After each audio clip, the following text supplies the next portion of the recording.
The courts in India have huge pendency of cases, and the courts are insufficient to deal with ever increasing number of cases.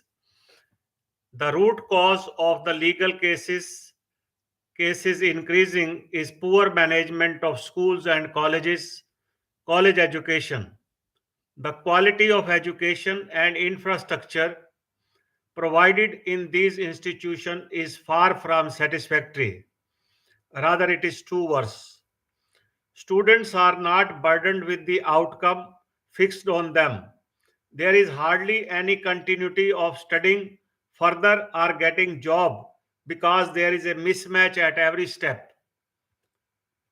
Say for example, if the student has passed 12th standard examination with the science stream or commerce stream, and next course he will have to struggle to get a proper admission so that he should be able to get a job. No doubt enrollment has been increasing. In general, if we see, the enrollment has been increasing, which is a supply side, but demand side is very, very poor. The demand and supply gap can be met with closing down of the unwanted courses in the universities which are not coming up to the required standard, and by chance no concrete action is visible by the government, who most of the times is not ready to listen to the issues of serious concern. For example, the unemployment and standard of education. For the last 10 years, there is any hardly an open addition of manufacturing and the corresponding skill development program in the states, leading in high unemployment. Government should have to decide the requirement of the general education, whose ratio is excessively very, very high, and standard of education very, very low and poor. The rural education is far worse, and outturn from rural area is not fit for the skill education. With such a with such a large unskilled workers, economy can be considered as weak and unorganized. Opportunity of investment emerge only in limited states, which are 7 or 8 in number. For example, these are Kerala, Maharashtra, Gujarat, and Goa and Delhi, Tamil Nadu, Karnataka. These are the few states where there is an investment, and the things have gone in proper direction. And by chance, these are saturated. Now there is no scope of further investment in these kind of in these states, because there is overcrowding already taking place. Because up to a point the urbanization can be done, because the agriculture dependence is also very high in India, so therefore some area under the crop has also to be left. So with these 8 states are saturated, now the degrowth will start because they have already been saturated. And it is the reason that private investment is muted. Private investment has fallen by almost 10% in India, because there is no scope, there is no further demand of consumption or investment in other states of the country. For such a large population, the growth rate of 6% is evidently insufficient, and there is hardly any incentive for upgrading the quality of education, because it is the quality of education which is taking a toll, which is causing the growth to remain suboptimal at 6%, because the resource utilization is dependent on the human capital formation. The human capital formation has been very, very weak for the last 10 to 11 years. No attention has been paid to the school and college education, and these are allowed to exist as it is, whereas the government was expected to bring some changes in the standard of education, and also reorienting the education towards vocational education or something like this. Now there is a flux of general education. Everyone wants to run for the general education.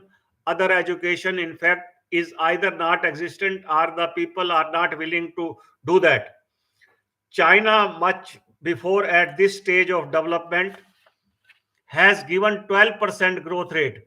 This is the reason that the poverty was eliminated by 2000, and subsequently they had pushed up. They had worked hard to prove that they are the world factory and can supply the goods to any country whosoever it is, even to European Union and to the United States.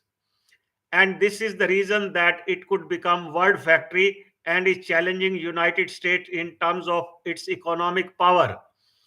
India labor force will continue to be redundant till it competes with the China, because the China has developed a model whereby each person has to be made competent and empowered to work for himself, earn for himself. Not that the rentier economy, it is not a rentier economy. Every individual will have to work hard to run his own family and produce for the other employees also.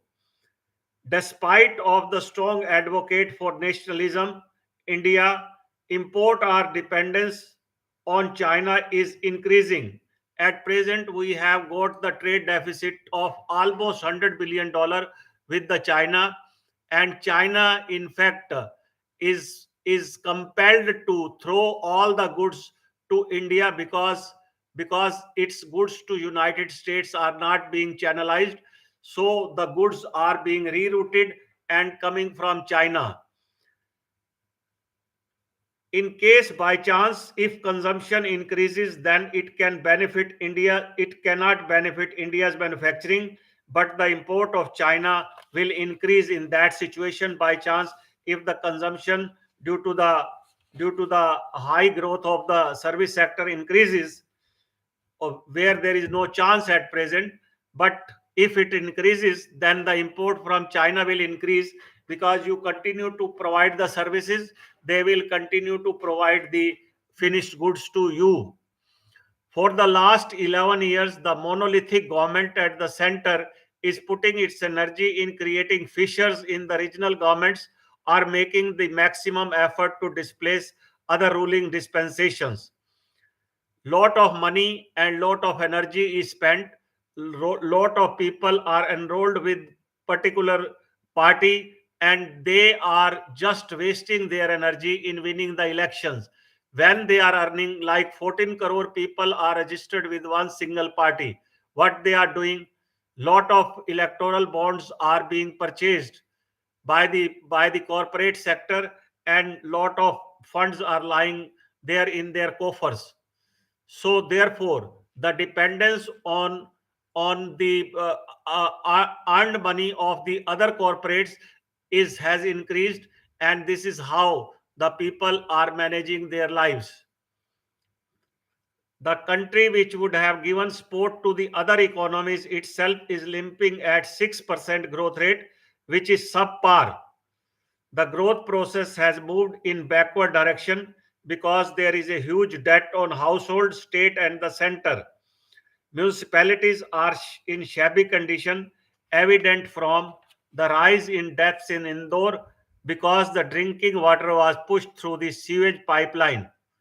Except optics or photo ops, the government does not appear to be serious in any matter of national importance.